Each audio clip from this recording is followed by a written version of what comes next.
এদিকে দীঘায় জগন্নাথ মন্দিরের উদ্বোধনের দিনই দাঙ্গা বিধ্বস্ত মুর্শিদাবাদে ভাঙা মন্দিরের শুদ্ধিকরণ। ঘোষপাড়া, রতনপুর, দিঘড়ি, লালপুর, বেদবোনা 9টি মন্দিরের শুদ্ধিকরণ হলো আজ।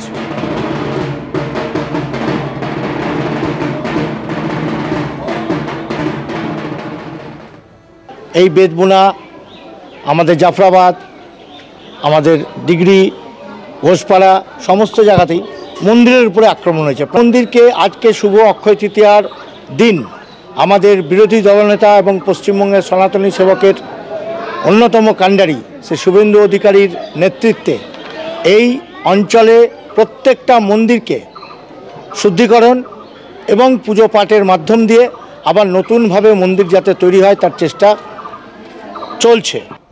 ঘোষপাড়া দুর্গা মন্দিরে মন্দির শুদ্ধিকরণ ও পুনর্নির্মাণ কর্মসূচির কাজ সকাল থেকেই শুরু হয়েছে।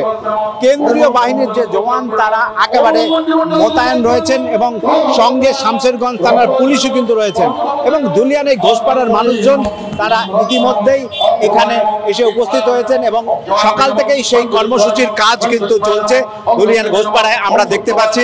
আমরা এই কর্মসূচির যিনি উদ্যোক্তা রয়েছেন সেই উদ্যোক্তাদের কাছ থেকে একটু জানার চেষ্টা করব। আজকে সেই মন্দিরগুলোর শুদ্ধিকরণ এবং পুনর্নির্মাণ এই দুটো কাজে আমরা আজকে লিপ্ত হয়েছি। এই মন্দিরগুলো আবার পুনর্নির্মাণ, যেগুলো ব্যাপক ভেঙে ফেলেছে, পুনর্নির্মাণ এবং যে সকল মন্দিরগুলো নিয়ে কিছু ক্ষতি হয়েছে সেগুলো নিয়ে শুদ্ধিকরণের কাজ আজকে চলছে। কেন্দ্রীয় বাহিনীকে মোতায়েন করতে হয়েছে, স্থানীয় পুলিশও রয়েছেন। এখনো কি আপনারা কোনো ভয় পাচ্ছেন বা আতঙ্ক রয়েছে? দেখুন, পরিষ্কার কথা আপনাকে জানাতে চাই, রাজ্য সরকারের পুলিশের ওপর ধুলিয়ান তথা শামশেরগঞ্জের কোনো সনাতনীদের আর আস্থা নেই। এরা একমাত্র সেন্ট্রাল বাহিনী যদি ঠিক টাইমে না নামতো, তার আগে যদি নামতো, তাহলে হয়তো আমাদের জাফরাবাদে সেই হরগোবিন্দ দাস এবং চন্দ্র দাসকে খুন হতে হতো না। আজকে বেদবোনার 92খানা বাড়ি আজকে পুড়িয়ে ফেলতো না দুষ্কৃতীরা।